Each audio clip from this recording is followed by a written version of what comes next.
अस्सलाम वालेकुम। Post R N pharmacology, university college of nursing.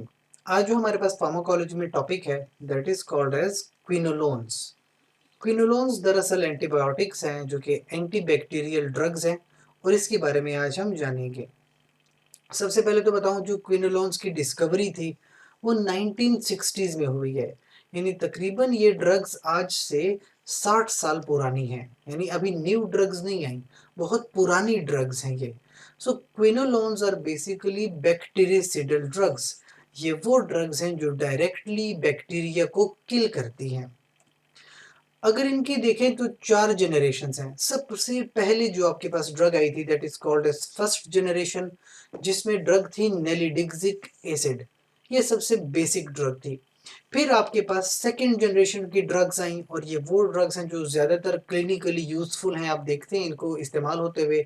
Ciprofloxacin, नोरफ्लॉक्सासिन, एनॉक्सासिन, लेमिफ्लॉक्सासिन, levofloxacin, ofloxacin और पीफ्लॉक्सासिन। Specifically देखें तो सिप्रोफ्लॉक्सासिन तो बहुत ज़्यादा आपने क्लिनिकल यूज देखी है।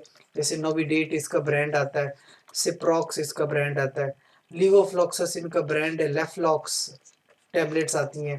तो ये तो ज़्यादातर आपने क्लिनिकली देखी हैं, ये ड्रग्स यूज़ होती हैं।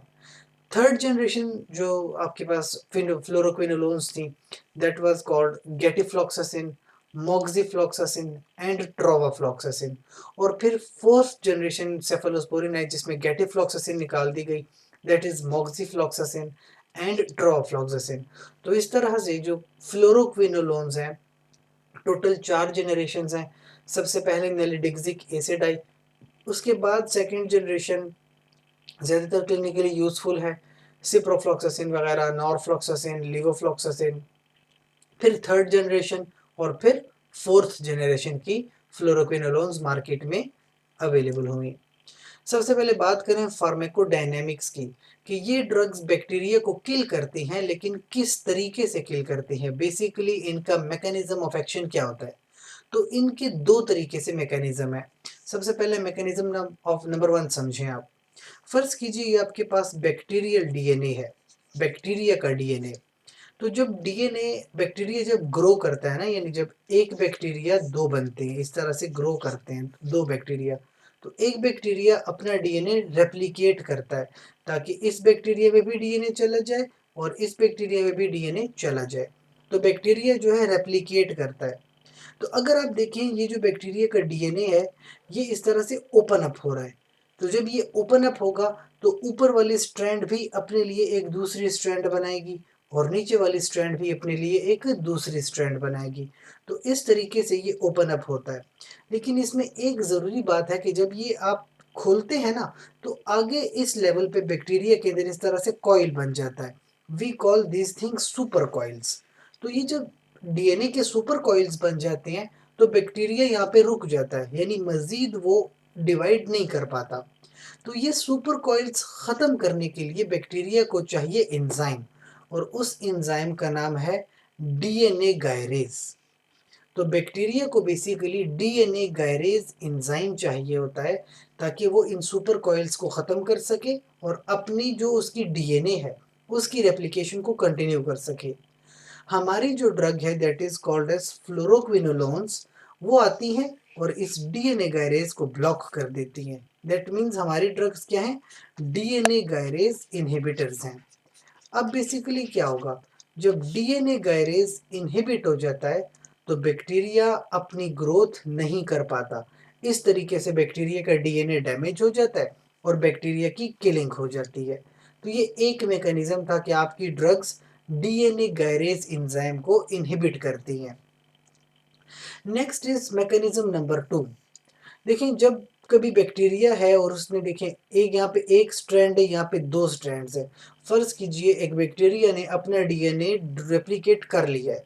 तो रेप्लिकेट करने के बाद एक स्ट्रैंड अलग बैक्टीरिया में जाएगी, दूसरी स्ट्रैंड अलग बैक्टीरिया में जाएगी। यानी इन स्ट्रैंड्स ने आपस में एक दूसरे से अलग अलग होना है। और ये जो अलग अलग होती हैं तो अलग अलग होने के लिए भी एंजाइम चाहिए। We call it topoisomerase 4।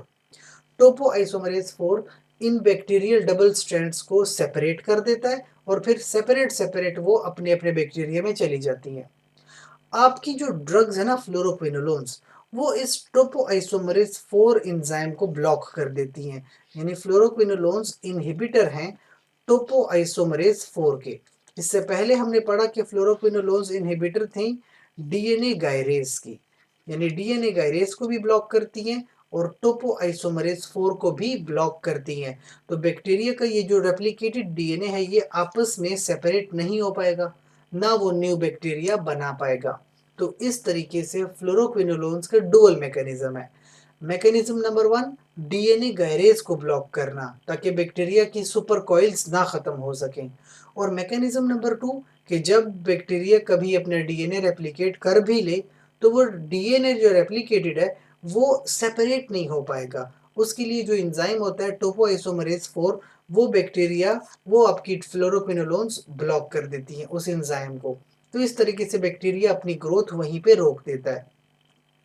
उसके बाद है कि जो फ्लोरोक्विनोलोन्स होती हैं they are very effective against gram positive and gram negative. यानी ग्राम पॉजिटिव बैक्टीरिया को भी किल कर सकती हैं और ग्राम नेगेटिव बैक्टीरिया को भी ये किल कर सकती हैं। जिसका मतलब ये हुआ कि फ्लोरोक्विनोलोन्स ब्रॉड स्पेक्ट्रम एंटीबायोटिक्स हैं, हर तरह के इन्फेक्शन के लिए बहुत यूजफुल हैं। और अकॉर्डिंग टू सम लिटरेचर कहते हैं कि जो आपके पास डीएनए गायरेज की इनहिबिशन है वो ज़्यादा डोमिनेंट है ग्राम नेगेटिव बैक्टीरिया के अंदर, और जो टोपोआइसोमरेज 4 की इनहिबिशन है वो ज़्यादा प्रोमिनेंट आपको दिखाई देगी ग्राम पॉजिटिव बैक्टीरिया के अंदर। लेकिन ऐसा लाजमी नहीं है, बहुत सारे बैक्टीरिया में इसका ऑपोजिट भी देखा गया है। जैसे कि आप कहें कि ग्राम पॉजिटिव बैक्टीरिया में देखा गया कि डीएनए गायरेज इनहिबिट हो रहा है, और इसी तरीके से ग्राम नेगेटिव में आपके पास देखा गया कि टोपोआइसोमरेज 4 इनहिबिट हो रहा है। तो ये जो आपके पास डिबेट है ना, ये जो एक मैकेनिज्म के हवाले से या स्पेक्ट्रम के हवाले से, ये भी डिबेटेबल है। लेकिन स्टिल हम ये जानते हैं कि आपकी फ्लोरोक्विनोलोन्स ग्राम पॉजिटिव बैक्टीरिया को भी किल कर सकती हैं और ग्राम नेगेटिव बैक्टीरिया को भी किल कर सकती हैं। Then we come to resistance. देखें, आप जानते तो हैं कि हर एंटीबायोटिक के खिलाफ कोई ना कोई रेजिस्टेंस आ जाती है। तो बैक्टीरिया जो है फ्लोरोक्विनोलोन्स के खिलाफ भी रेजिस्टेंट पैदा करता है। सबसे पहले तो जीन्स के अंदर म्यूटेशन ले आता है, यानी डीएनए गायरेज और टोपोआइसोमरेज 4, इनके जो स्ट्रक्चर्स हैं उस स्ट्रक्चर्स में चेंजेस आ जाती हैं। स्ट्रक्चर में चेंजेस इसलिए आती हैं कि जीन्स के अंदर चेंजेस ले आता है बैक्टीरिया। तो जब स्ट्रक्चर में चेंज आ जाएगा तो फिर आपके पास जो मेडिसिन हैं वो इस एंजाइम से बाइंड नहीं कर पाएंगी, लिहाजा ये तो एक रेजिस्टेंस हो गई। दूसरा, बैक्टीरिया इफ्लक्स पंप्स डेवलप करता है। इफ्लक्स पंप्स क्या करते हैं, बैक्टीरिया में जब ड्रग आती है तो वो ड्रग को बाइंड करते हैं और ड्रग को आउटसाइड फेंक देते हैं। सो ये active transport of the drug out of the cell करवा देते हैं, जिसकी वजह से फिर हमारी ड्रग्स काम नहीं कर पाती। इसके अलावा क्विनोलोन मॉडिफाइंग या inactivating activity it is not observed. आपने पहले जो ड्रग्स पढ़ी थी जो कि सेल वॉल इनहिबिटर्स थी, and we studied penicillins, cephalosporins, carbapenems, मोनोबेक्टम्स।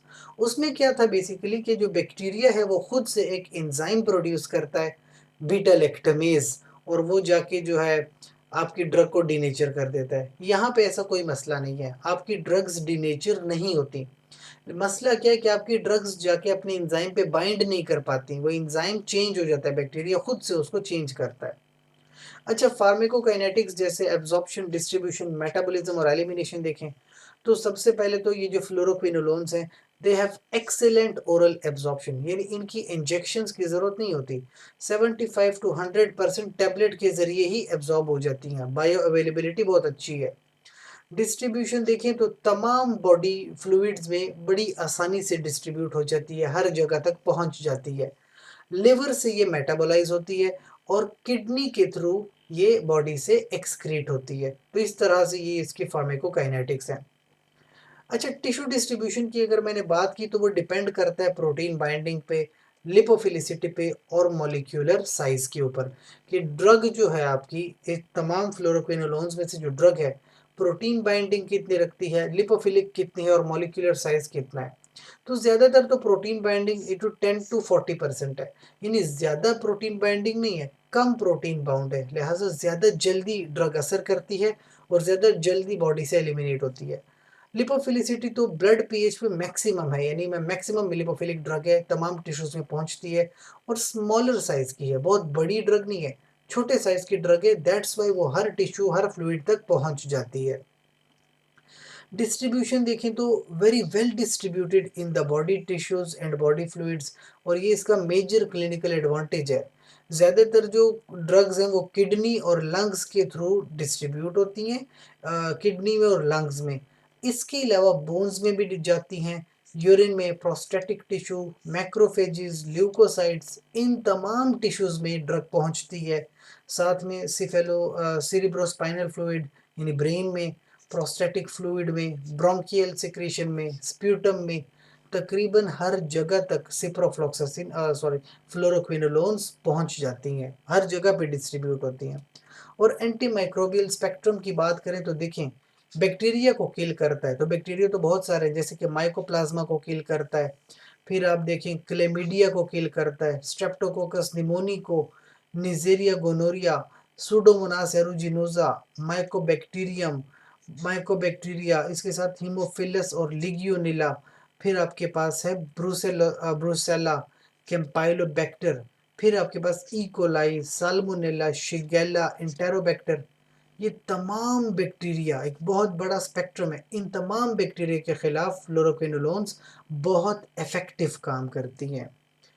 Therapeutic uses यानी आप कौन कौन सी बीमारियों में फ्लोरोक्विनोलोन्स का इस्तेमाल करते हैं, तो सबसे पहले तो आपके पास है रेस्पिरेटरी ट्रैक इन्फेक्शन, यानी अगर रेस्पिरेटरी ट्रैक में मसला है, फिर जीआईटी एंड एब्डोमिनल इन्फेक्शंस, इसके अलावा देख लें तो बोन्स, जॉइंट्स और सॉफ्ट टिश्यू इन्फेक्शन, फिर आपके पास है यूरिनरी ट्रैक इन्फेक्शन, और लास्ट में आपके पास है सेक्सुअली ट्रांसमिटेड डिजीजेस। यानी ये 5 मेजर थेरेप्यूटिक यूजेस हैं फ्लोरोक्विनोलोन्स के। अगर कहीं इन जगहों पे प्रॉब्लम आती है, कोई इन्फेक्शन आता है, कोई डिजीज़ आती है, तो फ्लोरोक्विनोलोन्स बहुत बेहतर ड्रग्स साबित होती हैं।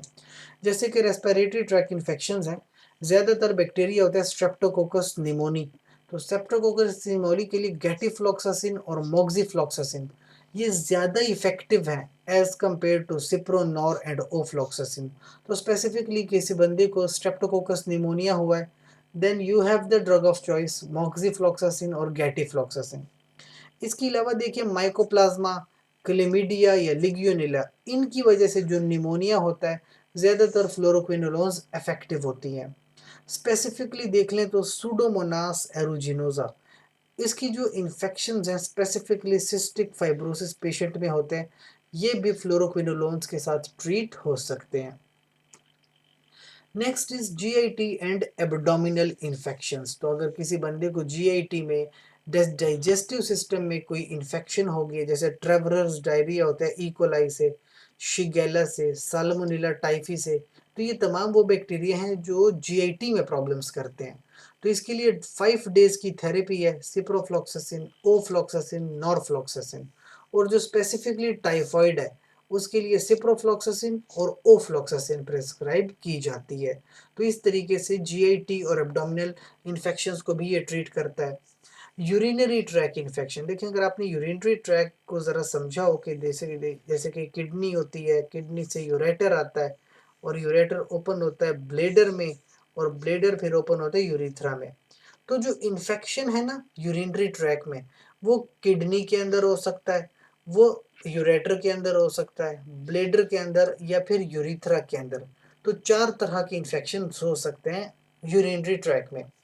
किडनी के अंदर इन्फेक्शन है that is called as pyelonephritis, bladder के अंदर इन्फेक्शन है that is known as cystitis, prostatic या प्रोस्टेट के अंदर इन्फेक्शन प्रोस्टेटाइटिस, यूरिथ्रा के अंदर इन्फेक्शन यूरिथ्राइटिस। तो यानी यूरिनरी ट्रैक इन्फेक्शंस को भी ड्रग्स बहुत अच्छे से ट्रीट करती हैं। यूटीआई 2 तरह की होती है, या तो अनकॉम्प्लिकेटेड या कॉम्प्लिकेटेड। देखिए अनकॉम्प्लिकेटेड केस है ना, जैसे सिंपल यूटीआई है, तो सल्फोनामाइड्स और सेफेलोस्पोरिन्स बहुत अच्छी ड्रग्स साबित होती हैं। लेकिन अगर कॉम्प्लिकेटेड यूटीआई यानी केस बहुत कॉम्प्लिकेट है, तो फिर fluoroquinolones are the best of choice. अच्छा, फॉर कॉम्प्लिकेटेड यूटीआई फिर सिप्रोफ्लॉक्सासिन एक्सटेंडेड रिलीज इस्तेमाल करते हैं। प्रोस्टेटाइटिस हो गई, यानी प्रोस्टेट के अंदर इन्फेक्शन है, तो सिप्रोफ्लॉक्सासिन, नॉरफ्लॉक्सासिन और ओफ्लॉक्सासिन इस्तेमाल करते हैं, 4 से 6 हफ्ते तक की थेरेपी लेते हैं। अच्छा, फिर उसके बाद है बोन्स, जॉइंट और टिश्यू इन्फेक्शंस। तो अगर किसी बंदे को फर्ज कीजिए ऑस्टियोमाइलाइटिस है, that is the infection of bones. तो ऑस्टियोमाइलाइटिस हो सकता है एपिडर्माइडिस से, सुडोमोनास एरुजिनोसा, स्ट्रेप्टोकोकस मार्सिसेंस और ई. तो ये वो बैक्टीरिया हैं जो किसी बंदे के अंदर ऑस्टियोमाइलाइटिस करवा देते हैं। इसके लिए फिर आप फ्लोरोक्विनोलोन इस्तेमाल करते हैं 500 mg बीडी, यानी दिन में 2 बार। ज़्यादा सीवियर केस है तो 750 mg तक भी इस्तेमाल कर सकते हैं। इसके अलावा जिन लोगों को डायबिटिक फुट इन्फेक्शन है, यानी जो डायबिटीज़ है, कहीं पे उनको चोट लग गई और इन्फेक्शन फैल गया, तो ज़्यादातर ग्राम नेगेटिव रॉड्स फैलाते हैं, एनारोब्स फैलाते हैं, स्ट्रेप्टोकोकाई और स्टेफाइलोकोकाई। ये वो बैक्टीरिया हैं जो ज़्यादातर लोगों में इन्फेक्शन फैलाते हैं। तो इसके लिए आप स्पेसिफिकली एंटी एनारोबिक ड्रग इस्तेमाल करोगे, साथ में in combination with fluoroquinolones. Sexually transmitted diseases जो होते हैं ज़्यादातर क्लेमीडिया ट्रैकोमैटिस और हीमोफिलिस डुक्रेई की वजह से होते हैं, जिसके लिए बेस्ट ड्रग है सिप्रोफ्लॉक्सासिन फॉर 3 डेज। और ज़्यादातर जो क्लेमीडियल यूरिथ्राइटिस, यानी अगर वो यूरिथ्रा में इन्फेक्शन कर दे या सर्विसाइटिस सर्विस में इन्फेक्शन कर दे, तो ओफ्लॉक्सासिन इस्तेमाल की जाती है फॉर अबाउट 7 डेज। जबकि ट्रेपोनिमा पेलाइडम भी सेक्सुअली ट्रांसमिटेड डिजीज में इन्वॉल्व है, लेकिन वहाँ पे पेनिसिलिन ज़्यादा बेटर ड्रग्स हैं। इसके अलावा एक और बैक्टीरिया होता है मोरोक्सेला कैटेरालिस। तो मोरोक्सेला कैटेरालिस करता क्या है, ये मेनिंजाइटिस करवाता है, यानी ब्रेन के अंदर का इन्फेक्शन करवाता है। इसके अलावा ओटाइटिस एक्सटर्ना जो कान के अंदर का इन्फेक्शन है, एयर कैनाल में, जो स्पेसिफिकली सुडोमोनास एरुजिनोसा की वजह से होता है, सो वहाँ पे बेस्ट ड्रग होगी फिनाफ्लॉक्सासिन, जो ज़्यादातर कान की इन्फेक्शन में इन्वॉल्व है, यानी ओटाइटिस मीडिया के लिए बेहतर ड्रग है। कुछ एडवर्स इफेक्ट्स पे बात करें, सबसे पहले जीआईटी प्रॉब्लम्स आती हैं, जैसे नोजिया, वॉमिटिंग, एब्डोमिनल डिस्कम्फर्ट, इस तरह की प्रॉब्लम्स आती हैं। क्लोस्ट्रीडियम डिफिसाइल कोलाइटिस भी हो जाता है। ब्लड जो ग्लूकोज लेवल है वो बड़े डिस्टर्ब हो जाते हैं because of the use of gatifloxacin. तो यानी गेटिफ्लॉक्सासिन को कभी भी डायबिटिक पेशेंट में इस्तेमाल नहीं करना। सेंट्रल नर्वस सिस्टम पे आ जाए तो क्या होता है कि अगर आप ना ये ड्रग ले रहे हैं तो हेडिक और डिजीनेस, चक्कर वगैरह आते हैं। और साथ में अगर थियोफाइलिन भी ले ली है तो हेलुसिनेशन, डेलीरियम और सीजर, यानी बहुत सीवियर कंडीशंस बन जाती है। Next is photo sensitivity. तो ज़्यादातर क्या होता है कि जब आपने ड्रग ली हो तो ज़्यादातर धूप में ना फैले, वरना रैशेस पड़ जाते हैं। फिर है एक्यूलीज टेंडन। जिन लोगों की उम्र 60 साल से ज़्यादा होती है, तो अगर वो इस तरह की ड्रग्स ले रहे हैं फ्लोरोक्विनोलोन्स, तो उनके जो टेंडन्स होते हैं वीक हो जाते हैं, वी कॉल इट टेंडिनाइटिस। तो टेंडन्स के अंदर इन्फ्लेमेशन आ जाती है। इसलिए अलावा जिसको आर्थ्रोपैथी है, यानी जॉइंट्स वगैरह की प्रॉब्लम है, बोन्स की प्रॉब्लम है, तो वहाँ पे फ्लोरोक्विनोलोन्स बिल्कुल ही कॉन्ट्राइंडिकेटेड है, बच्चों को बिल्कुल भी नहीं देते। और ख़ास करके जो कार्डियक एरिथमिया है, जिन लोगों को दिल का दौरा पड़ता है, कार्डियक एरिथमिया, वो भी इस ड्रग जो फ्लोरोक्विनोलोन से इसका इस्तेमाल ना करें, वरना एरिथमिया हो सकता है। इसके अलावा एक बड़ा कंसर्न है हिपैटोटॉक्सिसिटी की। जो फ्लोरोक्विनोलोन्स है वो लिवर में टॉक्सिसिटी फैलाते हैं। तो अगर किसी बंदे को हिपैटिक इम्पेयरमेंट है, यानी लिवर ठीक से काम नहीं कर रहा, तो वो फ्लोरोक्विनोलोन्स का इस्तेमाल ना करे। इसके अलावा होते हैं हेपेटिक माइटोकॉन्ड्रियल पर ऑक्सीनाइट्रेट स्ट्रेस। ज़्यादातर जो है जब आप मुख्तलिफ तरह की ड्रग्स ले रहे हैं तो लिवर के अंदर पर ऑक्सीनाइट्रेट का जो है स्ट्रेस आता है। इसके साथ साथ सुपर ऑक्साइड भी इंक्रीज हो जाता है, जिसकी वजह से जो माइटोकॉन्ड्रियल इंजाइम्स हैं और जीन रेगुलेशन वो पूरी डिसरेगुलेट या डिसरप्ट हो जाती है। यानी इंसान की जो माइटोकॉन्ड्रिया है, जो उसके सेल के अंदर माइटोकॉन्ड्रिया की रेगुलेशन है, वो बहुत ज़्यादा डिस्टर्ब हो जाती है। इसके अलावा generation of poisonous molecules that may form covalent adducts to hepatic proteins resulting in damage to liver. तो क्या कहते हैं कि कुछ इस तरह से मॉलिक्यूल्स बनाते हैं जो एडक्ट्स हों, जिनके साथ मजीद और मॉलिक्यूल्स अटैच हो सकते हों, तो वो थोड़ा बहुत सिस्टम को बेहतर कर सकता है। ड्रग इंटरेक्शंस पे आ जाएं तो अगर आप देख लें जीआईटी ट्रैक, यानी एंटासिड्स के साथ ड्रग नहीं देनी, प्रोबेनासिड के साथ भी ड्रग नहीं देनी। ज़ैंथीन डेरिवेटिव्स जो कि गाउट करवाती हैं, उनके लिए भी ड्रग्स नहीं देनी होती।